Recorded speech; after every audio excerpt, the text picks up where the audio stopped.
Bonjour et bienvenue sur Culture Actu. Cette semaine, nous continuons notre série sur la bande dessinée. Jean Vaquet nous parlera de l'album et de l'exposition Paroles de Poilu.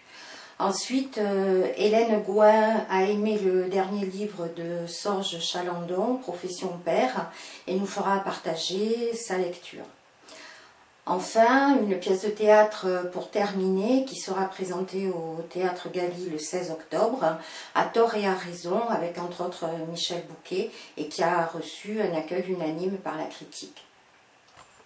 Pour ce premier sujet, Jean Vaquet nous parle donc de la sortie de l'album Paroles de Poilu et de l'exposition qui y est attachée. Jean Vaquet vient de sortir une BD sur les poilus, à laquelle est associée aussi une exposition. Vous pouvez nous en dire deux mots ? Oui, bien sûr. Il s'agit donc de Paroles de Poilu. Paroles de Poilu est édité par un éditeur varois que je connais bien, l'édition Soleil. Paroles de Poilu était au départ un recueil de témoignages et de lettres qui était paru chez Librio en 1998, réuni par Jean-Pierre Guénaud, qui était à l'époque éditeur des éditions Radio France.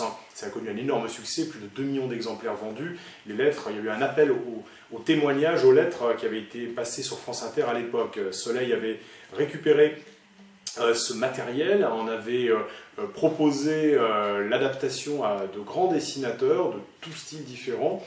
Il y a eu Paroles de Poilu 1, Paroles de Poilu 2 et Paroles de Verdun. Aujourd'hui, ces 3 volumes sont réunis en une intégrale qui arrive en octobre dans les librairies.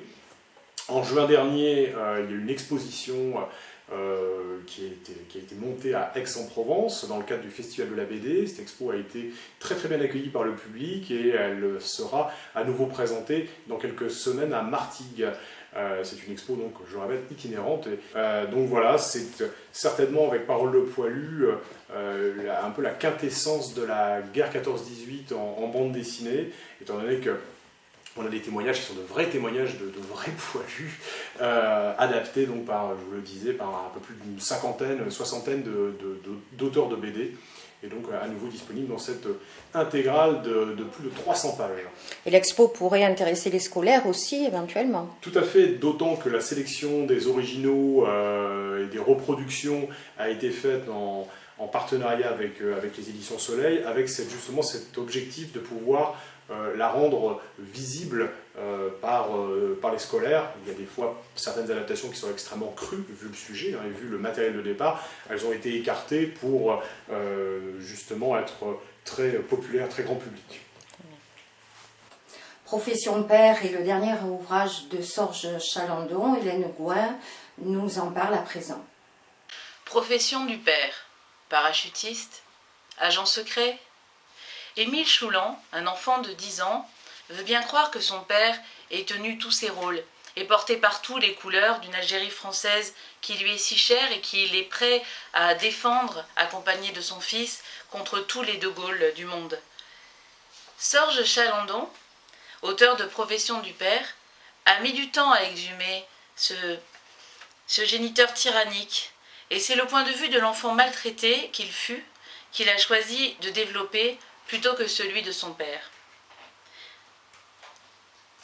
J'ai commencé ce roman devant son cercueil le mardi 25 mai 2014 à 14h30. L'auteur, lors de la présentation de son livre, déclare en toute franchise qu'Émile Choulan et lui ne font qu'un. Il allie toutefois dans son roman des situations burlesques à d'autres extrêmement angoissantes, pendant lesquelles le lecteur, à l'image d'Émile, manque cruellement d'air pour respirer. Émile forme avec ses parents un trio hermétique, un huis clos où les nouvelles qui parviennent de l'extérieur ne sont transmises que par le filtre paternel.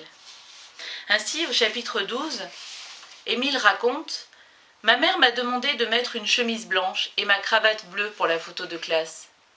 Mon père a tenu à ce que je porte ma gabardine beige, un trench coat, comme l'appelait Ted.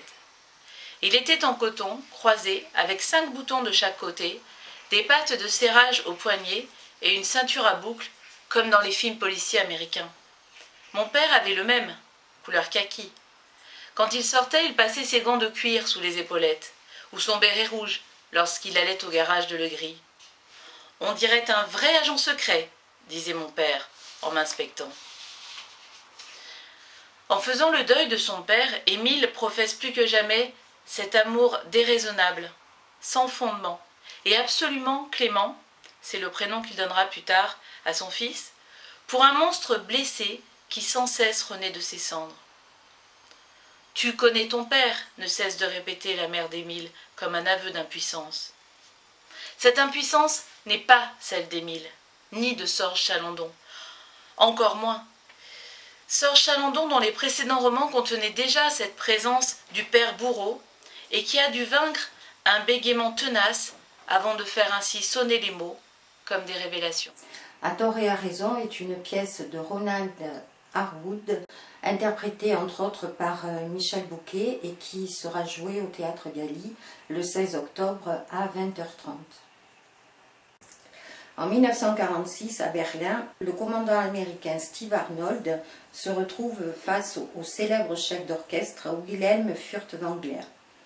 Ce dernier se voit reprocher d'avoir continué à diriger la Philharmonie durant le régime hitlérien et d'avoir serré la main au dictateur. Steve Arnold pose la question à laquelle Furtwängler n'a jamais su répondre clairement et est bien décidé à mettre au jour sa culpabilité.